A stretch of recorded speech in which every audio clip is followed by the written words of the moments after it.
Hello and a warm welcome to Ad4 Weekly Review, coming to you live from Abuja, Nigeria's federal capital. I am Merciful Ajinomo. Nigeria's President Muhammadu Buhari last week inaugurated the National Security Strategy for 2019 with a commitment to boost Nigeria's social security. The president said that the numerous security challenges confronting the nation made it important to come up with an articulated, comprehensive and coordinated response that includes all segments of the society. As you all know, the various security challenges confronting our nation have made it necessary for the articulation of a comprehensive and coordinated response that involves all segments of our society and all elements of our national power. I am very pleased to note that the National Security Strategy of 2019 is a product of painstaking and rigorous deliberations by relevant stakeholders committed to the task of safeguarding our nation from both internal and external threats. It represents a thoughtful, strategic, and practical expression of our resolve to make Nigeria safe for development, investment, growth, and prosperity, and for everybody. The Executive Secretary, Tertiary Education Trust Fund, Professor Suleiman Elias Bogoro, has advocated for the institutionalization of research and development in Nigeria. Professor Bogoro called for the establishment of a National Research and Development Foundation, which would make more funds available for industries and centers of excellence to undertake cutting-edge research and innovations. He made a call during the annual Nigeria National Merit Award meeting last week in Abuja, Nigeria's federal capital. According to the Executive Secretary, TETFund, the law establishing the foundation should make it mandatory for every organization to have an R&D unit or department for Nigeria to become competitive in the current global knowledge-driven economy. In Nigeria today, believe me, the universities know this, except for the ACE, African Centers of Excellence, from World Bank, that is outside Nigeria. TETFund remains the highest research grant of only 5 billion. I don't want to celebrate that. I don't want to celebrate that. Precisely why we are making a case for National R&D Foundation. There will be components and windows for funding of research with what I call definitely more available funds in different areas, some supporting postgraduate training, some research, of course, in the industry, of course, the researchers in universities, polytechnics, research institute and centers of excellence, etc. Last week, the Turkish Nile University of Nigeria had its Open Day seminar. The event focused on choosing the right career and the need to inculcate the right attitude into students of Nigerian tertiary institutions to fight corruption in the country. Various speakers at the event suggested ways to make Nigeria corruption-free. The report. The auditorium was filled to capacity as participants converged for the Open Day seminar at the Nile University, Abuja. The event, which centers on career choice that will be beneficial to not only individuals but the society, was also an opportunity for individuals to suggest ways to curb corruption practices in Nigeria through the university system.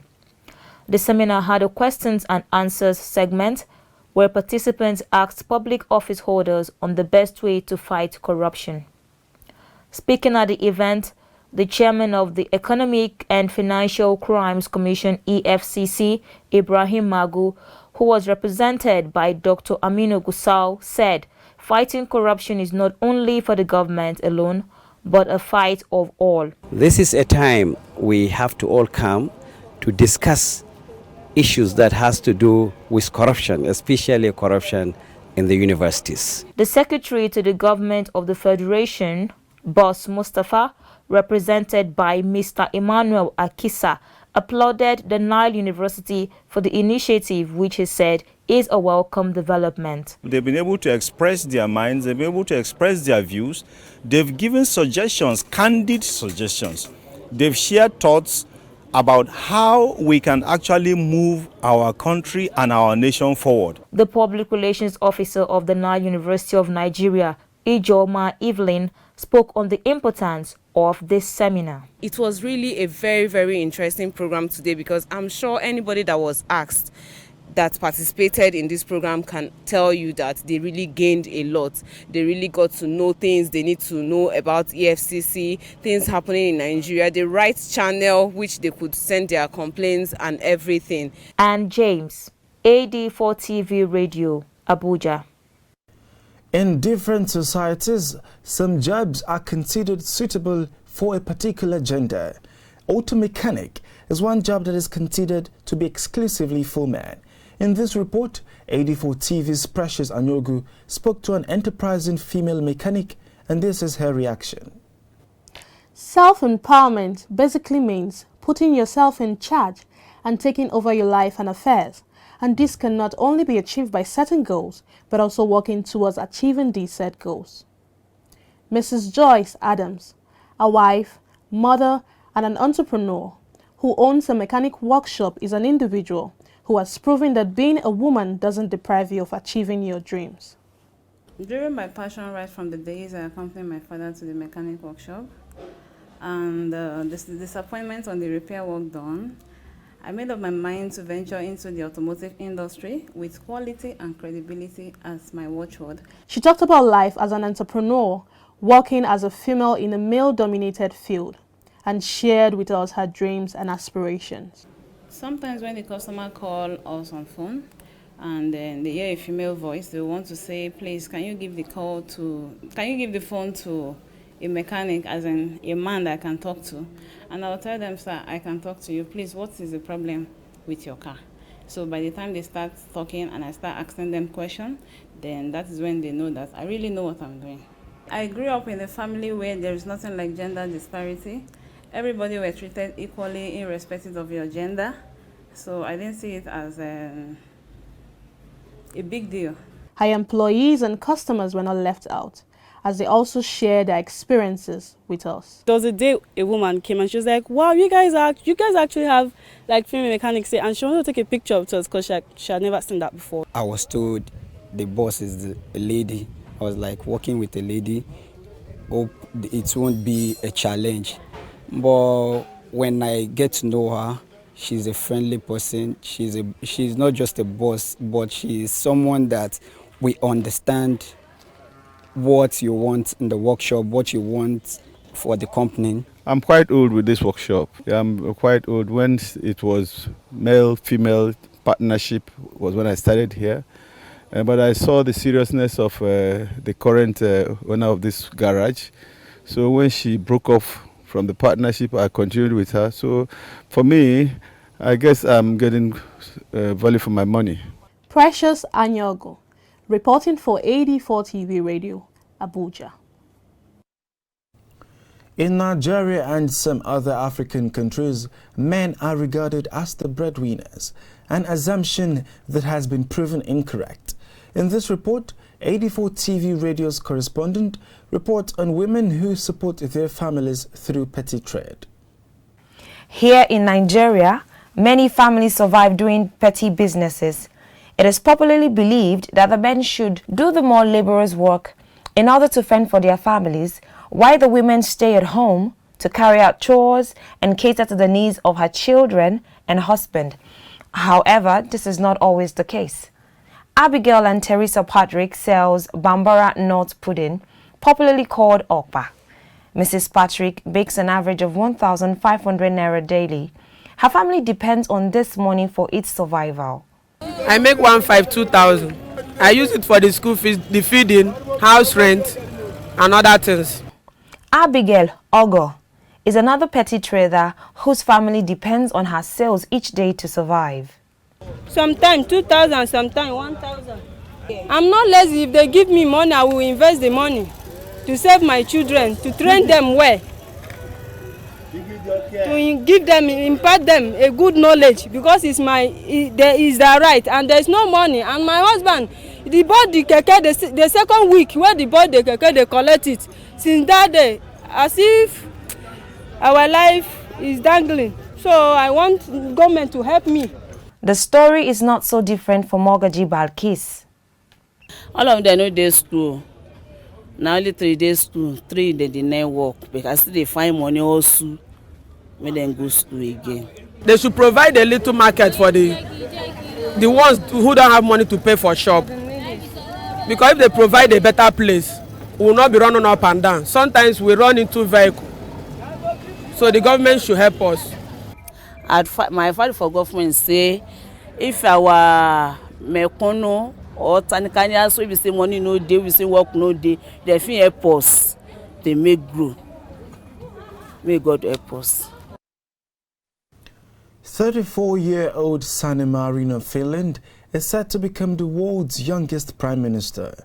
Marin will be sworn in later this week after Antti Rinne stepped down as prime minister, having lost the confidence of parliament over his handling of a postal strike.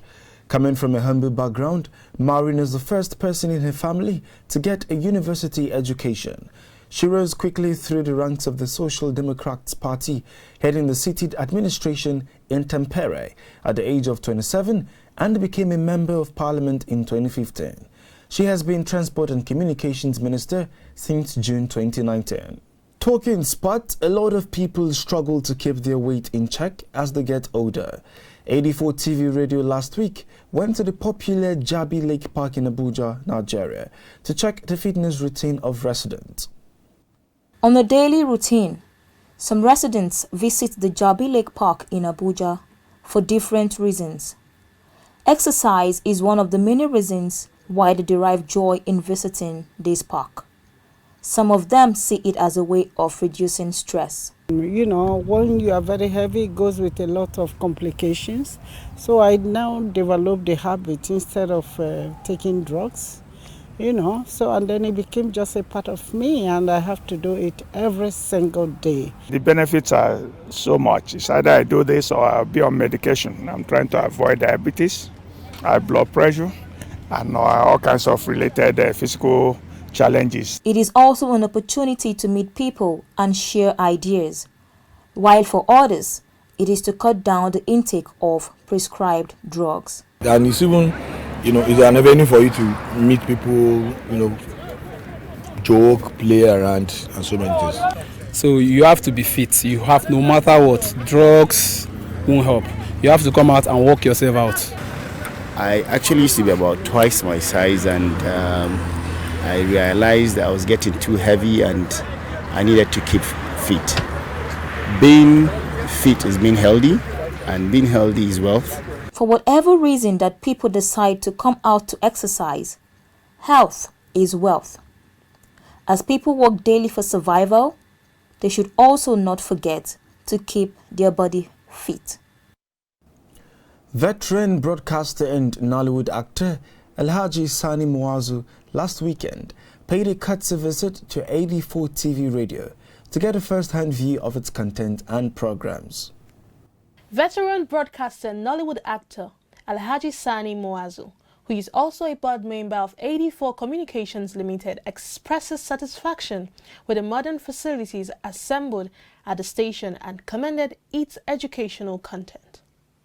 Earlier in his opening speech, the Managing Director and Chief Executive Officer of the Ad4 Communications Limited, Dr. Jacob Alada, commended Muazu for his support and commitment towards the organization. Alhaji Sani Muazu is a Nigerian actor, film producer and director with many years of experience, actually over 20 years of experience in the industry. He heard about Ad4 TV Radio, and he showed a keen interest, you know, in coming to see for himself how the setup looks like and what the vision of the station is. He has been following us, following our programs on Facebook. I've noticed for quite a while. you know, and we are really, really grateful that people with such pedigree in the industry could be interested in our activities and our company.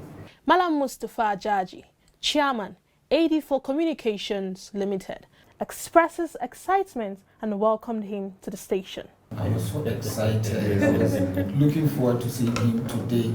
We are lucky, we are honored to have him work with us here. Thank you very much. Thank you very much. Responding, Moazo highlighted his source of inspiration, which has so far kept him interested in the station.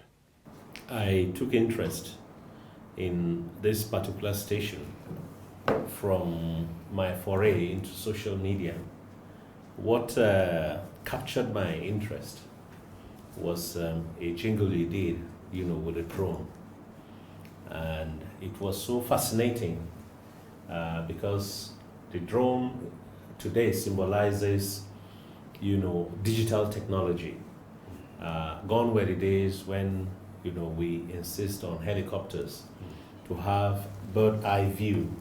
You know, today, you know, with a console controlled from our phones, we do a lot, you know, up there.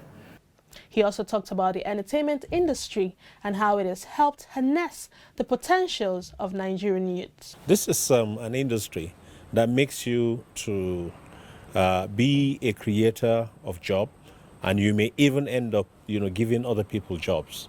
I can tell you that on one film set, the likelihood of giving as many as 500 people jobs are there.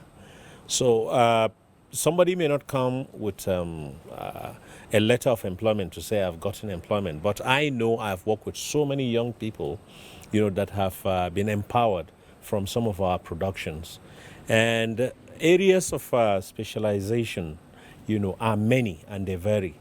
So you find people behind the camera, in front of the camera, you know, all, you know, specializing in one area or the other.